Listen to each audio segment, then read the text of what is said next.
Hello students, how are you all? Class 8, I hope you are enjoying and you are fine.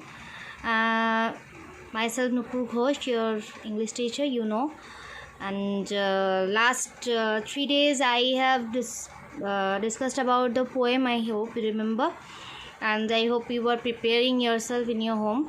So without delaying time, I will start your next English class, and our topic is today sentence. I will start your language part, grammar part, okay, and this is one vital lesson in your grammar portion. I hope you remember, and I hope in the previous year already you have learned about this lesson. Again I will start by this same topic, the sentence. This is a very important lesson in English. I hope you know. So what is a sentence, students? A sentence is a group of words which makes a complete sense. It's called a sentence. Thus a sentence is a group of words that are kept in a particular order to make a complete sense. See the complete sense. Once again I have underlined the words.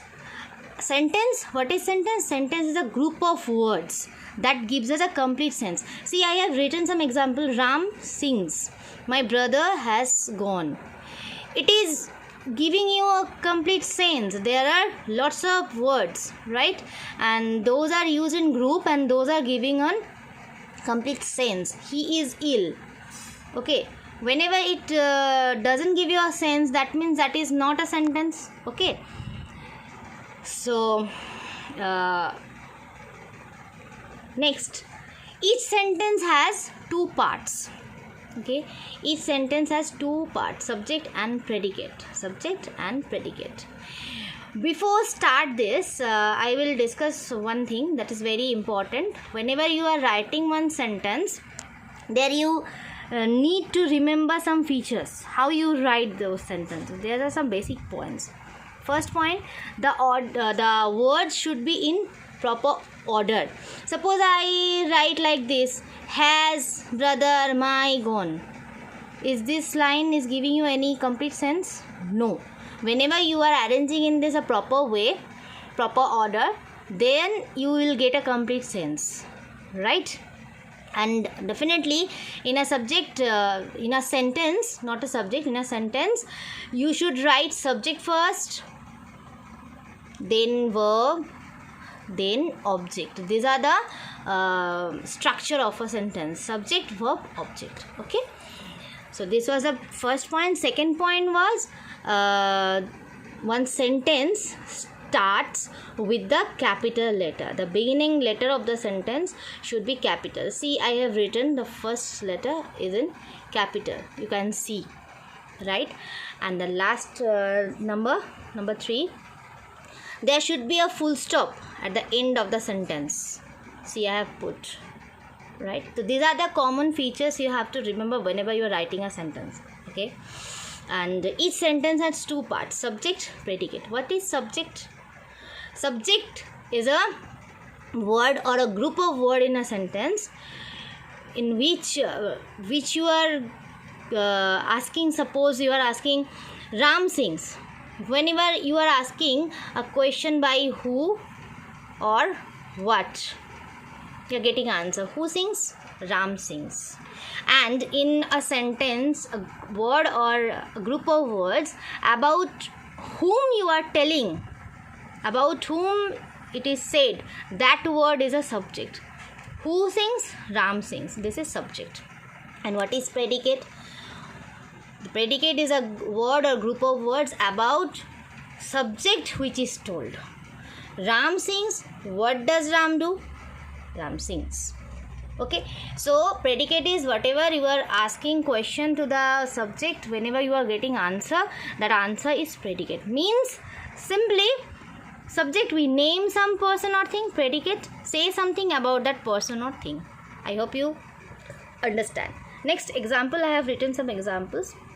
Suresh runs. Girls play. Who runs? Suresh runs. Who play? Girls play. My brother passed the examination. The dogs bark at night. Sure.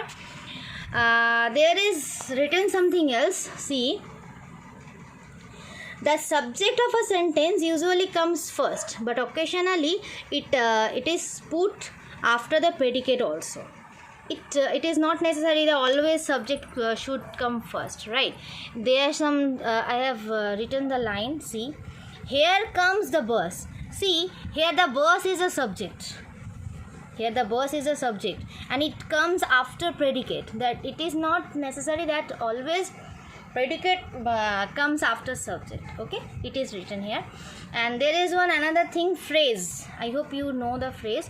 A group of words which makes a sense but not a complete sense is called a phrase. What is phrase? Whenever you are giving some words that may be giving a meaning, but that is not giving a complete sense, that means that is phrase, not a sentence. Suppose, see, in the morning, at the station. Do you get any complete sense here? In the morning, what in the morning? At the station, what at the station? But these are the group of words also, but these are not sentence, these are phrase, because this is not giving you complete sense. And definitely here you can't get any finite verb. Do you get any verb? So are these groups of words meaningful? Yes. Do they make a complete sense? No. So this is the phrase.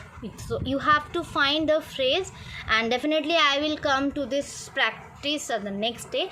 Before that, I have done some homework. I have made some homework for you.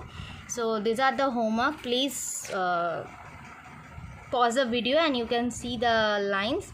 Separate the subject and predicate in the following sentence. You have to separate only. Okay, you have to ask a question by who or what to the sentence. If you are getting answer and which answer is getting, that is subject. Okay, one is I am telling the boys are playing football. Suppose you are asking question by who are playing football, you are getting answer the boys. That means it is subject, and rest of the sentence is predicate. How do you understand it is predicate? Whenever you are asking some question to the subject, and about subject what is telling, who are playing, the boys are playing, and what do the boys do?